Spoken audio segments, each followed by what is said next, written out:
Welcome to Holistic Health is Hot, where your journey to sculpting your dream body meets holistic health. I'm your host, Ashley Roberts. Here, we're going to chat about mindset hacks that have completely transformed my life and dive deep into nutrition and movement that will help transform yours. We're going to get into the intense connection between mind, body, and soul so you can glow from the inside out. Let's get into it. And remember, holistic health is hot. Welcome back to another episode of Holistic Health is Hot. I am just going to go into a little bit of life update, talk about some things I've learned in this last year because I turned 29 next week, and by the time this episode comes out, I will already be 29, which is seriously crazy. And I'm just going to talk about intentions for November. So let's get into it. First off, I cannot believe it's already November. What the heck? I feel like this year went by so freaking fast. Probably too, just from all the traveling from weddings and everything like that. And then I keep thinking life is going to slow down, but the holidays are coming. So here we go. Eric and I are heading to Tahoe today. Really excited again, just to have some time to kind of have the experiences and travel where we want to. Like I said, all the weddings and stuff have been amazing, but we've done a lot of traveling for that instead of specific places we want to go. So really excited to head to Tahoe. It's my favorite place in the freaking world. I think we're going to talk about how, oh my God, I just read something and said that at the same time. We are going to do a sunrise hike tomorrow, I think. We're also going to drive around the lake because I'm not super familiar with all the areas of Tahoe. We've gone to South Lake a lot and we've been to North Star, but we're just really going to explore, especially since we want to move there. We just want to make sure that we explore all areas before we just specifically go and move to South Lake because we're familiar with it. So I'm actually really freaking excited. Haven't done a lot of traveling around Tahoe, mainly just being in South Lake for snowboarding or going to the lake. So I'm excited to adventure and explore a little bit more. It's funny too, because my business mentor right now, she and I actually just had a call, but she also talked about this on her podcast where she was talking about living a life aligned with your values. And I feel like this is something I have not been doing. One of my values is freedom. And I feel like I started my business to have freedom, yet I've been working more than I did even when I had my corporate job. And I'm just not living an aligned life. And I think that us going to Tahoe just reminds me of how much I actually love traveling and hiking and exploring and doing all these things. And so I'm just really excited. I think it'll be just a breath of fresh air for Eric and I to head to Tahoe and just have fun and adventure, because I feel like I haven't done that in a long time. And yeah, I haven't been living into that value of freedom and adventure. I've just been must work like a little robot. And it's that's not doing anything for anyone. So I'm really, really excited. It's so funny too, because I started reading this book again, Super Attractor by Gabrielle Bernstein. And I've read this once before, but I feel like I'm in a completely different place now and I'm a completely different human. So everything is just hitting different. And it just talked about how you need to live a life full of joy, because so often we're chasing that goal, we're chasing that next best thing. But as soon as we reach that goal, if we're not happy while we're getting there, what the fuck is the point? It's I keep chasing these goals and instead of living my life in alignment with my values and not really living with joy. I feel like my joy has been coming from achieve. And what's the point of that? Because once you get there, it's exciting for a fleeting moment. And then it's okay, on to the next thing. And so I'm really trying to live more in alignment with my values and live more into joy and enjoying the little day-to-day things as opposed to just looking forward to achieving some goal. I am an Enneagram 3 and I'm a Scorpio. Those two things. One, Enneagram 3 is you love achieving. You are fulfilled by achievements. And I really want to try to get away from that because, again, if you're only living for the achievements, those moments are fleeting. You get there and they're exciting for a minute and then you move on to the next thing. So it's you're always chasing this next thing. So I'm really trying to not take life so seriously and just enjoy my actual day-to-day instead of just hyper-focused on achieving something. Also, Scorpios are just very intense, which I'm going to go into a little bit of that because I think it's very interesting and I feel like I'm such a Scorpio. It's ridiculous. But yeah, I also, one last little update. I haven't drank in 2 months and I feel very, very clear-headed, and I'm not going to lie and say that every moment has been exciting and fun and feeling better, but I do feel like I really needed this long break because I've mentioned a couple times, but I was just going down this rabbit hole of being really unhappy with myself and my life. And this kind of all ties into like bringing joy to my life. I think we can attach joy and fun to alcohol because all the fun things that we typically do involve alcohol. And it's like the thing itself is fun. So why not just have fun without it? Or at least that's how I'm looking at this experience, is like, I want to enjoy life without alcohol so I can remember how to do that. Because ever since college, it's like everything has to do with drinking.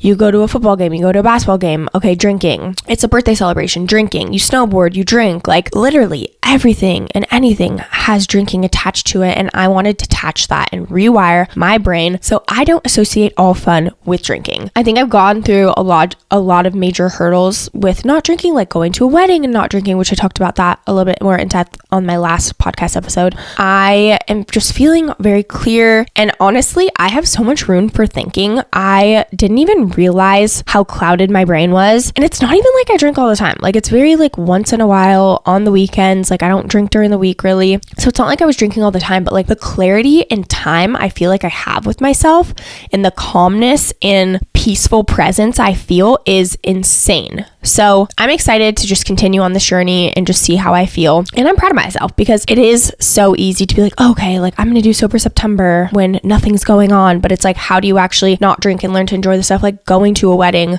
and doing things that typically are revolved around drinking and not drinking. So like I said, I'm turning 29 next week. Yeah, this will come out on Thursday and I will turn 29 on that Tuesday. So less than a week, which is so crazy. I feel like I'm like 23. That's the age I feel, maybe 25, but like 29, I'm almost 30. And I think a lot of the reason why I have been afraid to, I don't know, I just never liked birthdays. And I think I've always been afraid to turn the next year because I'm like, oh my gosh, I don't have my life together. At least I don't feel like I have my life together. How can I be like 29 and not have my life together? But I think the thing I've learned is nobody has it together. Even the most put together person you see, they probably don't have it together, and they have times when they're like, holy shit, I don't know what's going on. And so kind of going back to what I said with not taking life too seriously, I think since I've had this perspective shift, I'm really just trying to not think too much about it. Like, who cares if I'm 29 and I don't have my life together? The only reason I think that I care is because I think of some external reason. It's not about because I feel that way, but I'm worried how I look to other people of me not having my life together. So like I said, I'm trying not to take life too seriously and really just lean into this ride and this journey instead of being so hyper focused on the end goal and just learning to live in the moment and be at peace with the changes in the journey and the ups and downs that are coming. Another thing in terms of my birthday, like I said, I'm a Scorpio and I don't know too much about astrology signs and all this stuff, but I think it's really interesting. And I was just looking up some of the traits of Scorpios and I was like, oh my God, this is so me.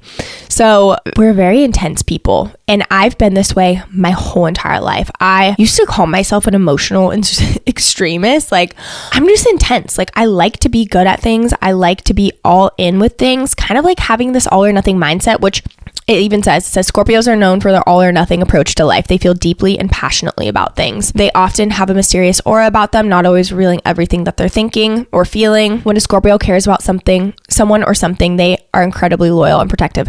This is funny because it says like, key traits are intensity, mystery, loyalty, determination. And mystery, I don't know so much about that one, but loyalty, I literally just did a values exercise and my 2 values were loyalty and freedom. I'm one of those people where I love someone, I am very intense about my loyalty. Like, when you're just like hanging out with a friend and someone like talks shit about somebody else, I will back that person up. I just don't stand for shit talking. And like, if a friend is talking shit about another friend, like I'm not the person that's like, oh yeah, like going along with it. I'm like, no, that's fucked up. Why are you talking shit about our friend? Like, I will stand up for the people that I love until the end.